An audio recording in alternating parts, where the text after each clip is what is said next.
آج فیصل آباد میں لاتعداد لوگوں کو سزائیں سنائی دی ہیں دہشت گردی کی عدالت سے. اس میں میرا بھتیجا راشد شفیق بھی شامل ہے جسے کہ 2 سزاؤں میں 10 سال قید کی سزا دی گئی ہے، جو فیصل آباد میں موجود ہی نہیں تھا. ہمارا فیصل آباد کی سیاست سے کیا تعلق تھا؟ اور یہ زہر بھری سیاست اس لیے شروع ہوئی ہے کہ 4 مہینے کے اندر فیصلہ کرنا ہے. رات بھی ہم نے کوشش کی کہ بحث ہو جائے. میں ارباب اقتدار سے درخواست کرنا چاہتا ہوں کہ انصاف کیا جائے. انصاف رسوا ہو رہا ہے.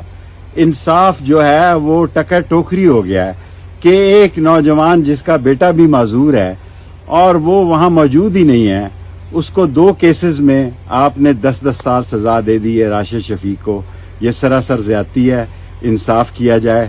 پاکستان میں انصاف ہوگا تو پاکستان ترقی کرے گا.